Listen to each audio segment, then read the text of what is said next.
Welcome to the Know Yourself channel. We're making astrology known and understandable as the #1 priority. I'm the Scottish Astrologer, and in this video I explain certain important rules that must be considered before answering a horary question.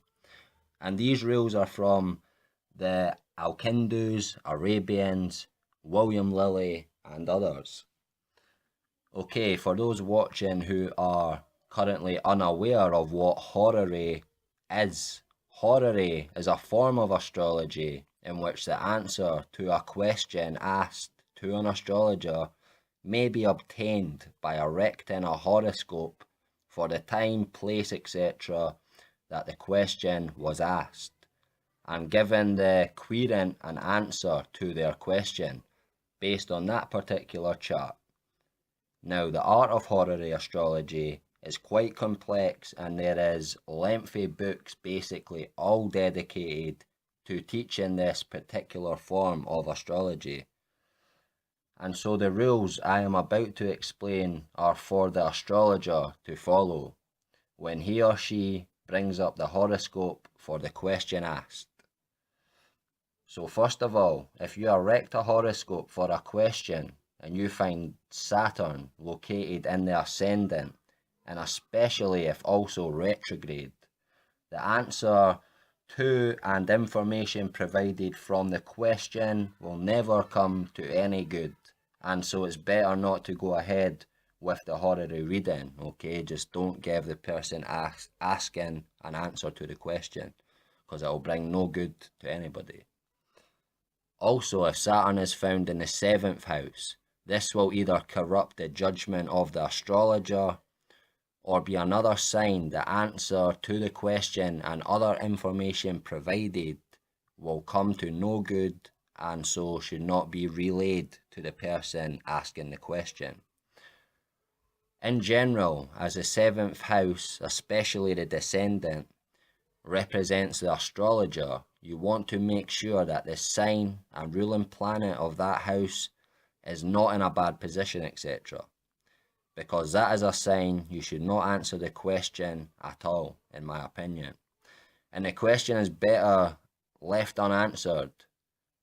Moving on, if the ruling planet of the zodiac sign located in the ascendant is combust, and so this means conjunct the sun, then apparently, okay, this is also a bad sign regarding answering the question. But I personally don't agree with this, nor do other astrologers. Now, my reason is because I do not believe that a planet's energies and qualities, etc., are burned up, so to speak, when in conjunction with the sun. As personally, I have found that the opposite is true. And a planet conjunct the sun enhances the qualities, energies of that planet, okay? The sun. That's what I found personally. Now, as long as the planet or the sun are not badly afflicted, etc., that's the case. If you find Venus conjunct the sun and Venus is not badly afflicted, aspected, etc., then the qualities of Venus become more potent, I have found personally. An argument for not answering the question when a planet is combust, which means conjunct the sun, is because obviously they believe that the sun burns up the energies of the said planet. But I've found personally, scientifically, over and over again, that the opposite is actually true. So again, I do not agree with this particular rule, but I will mention it as you may agree with it personally, but I don't. Moving on, if you find the fortunes, which are Venus and Jupiter, okay, if you find they score equally in points of essential dignities, okay, and aspects to, etc., as the infortunes, which is Mars and Saturn, you should not answer the question, as it is impossible to know which way the balance will swing.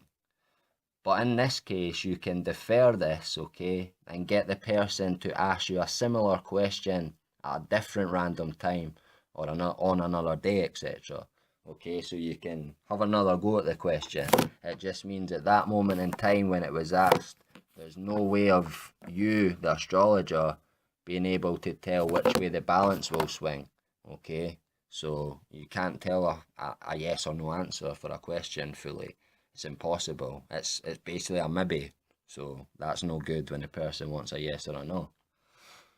Also, okay, if the moon is void of course, which means when the moon has made her last major aspect to the sun or other planets, when the moon is still in a certain zodiac sign, she is considered void of course until she reaches the next zodiac sign.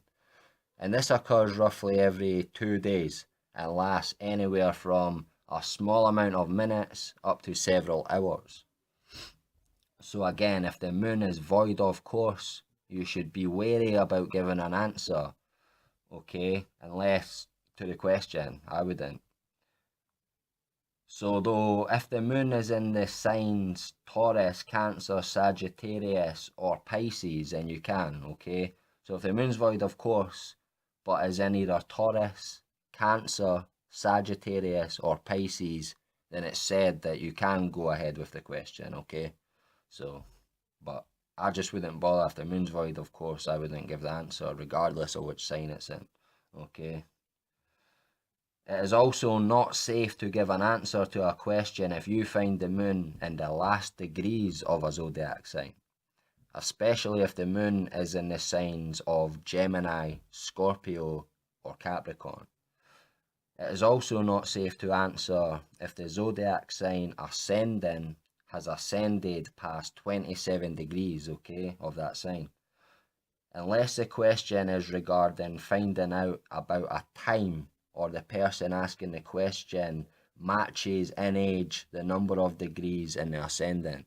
So if you find it's 28 degrees in the ascendant, the person asking you the question is 28, then you can go ahead with it.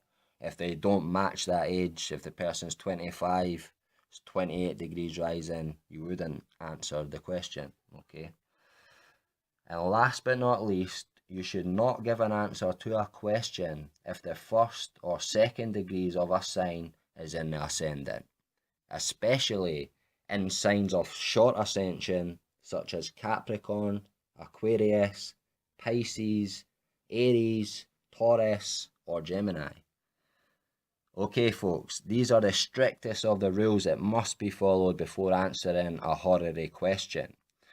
Now that's all for this video. A huge thanks for watching. Please like, share, subscribe, hit the bell at the right hand side of the subscribe button, and please tell a friend about the Scottish Astrologers Know Yourself channel. Thanks for watching again.